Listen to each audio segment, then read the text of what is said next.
When you hear Kodak, what's the first thing you think of? Unless you're really young, it's probably photography. Specifically, film photography. For over 100 years, Kodak absolutely dominated the film industry.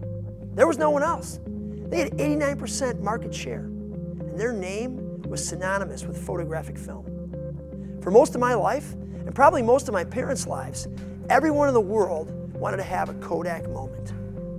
Over the last 20 years, the Kodak story has changed. Kodak decided not to embrace the digital camera revolution. And in January of 2012, they had to file for bankruptcy protection. It's hard to imagine that a company that was so dominant for so long could fail so quickly. But it gets even crazier. The guy who invented the digital camera, Steve Sasson, actually worked for Kodak. Seriously, a Kodak employee invented the first digital camera. But when he brought it to his superiors, they told him it was cute, but not to talk about it. They feared that it might threaten Kodak's film market. And the rest is history. Today, it's almost impossible to find camera film anywhere. Virtually every camera sold is digital, and almost none of those are Kodak cameras. Kodak hung on to their traditional methodology in the name of protecting what they believed was the core of their very successful company. But despite their reluctance, the culture kept moving on, and Kodak got left behind. Church people are stubborn. We hang on to our methods and become very protective of them.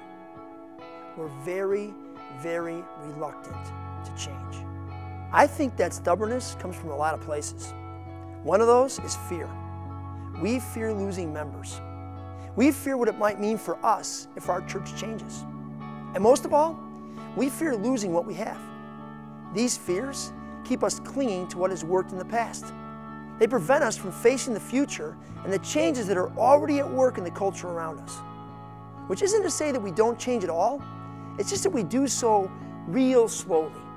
Remember Bill Hybels and Willow Creek back in the 70s and 80s? I mean, it was scandalous church. It was scary for people. I mean, we took the organ out of church and brought in these funky instruments, and we brought in comfortable seats and new lighting and a stage instead of a platform. And you know, we even had drama in church. I mean, this was a whole new crazy model of church.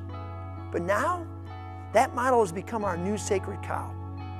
Our megachurches make us feel successful, but the church's influence and attendance continues to decline.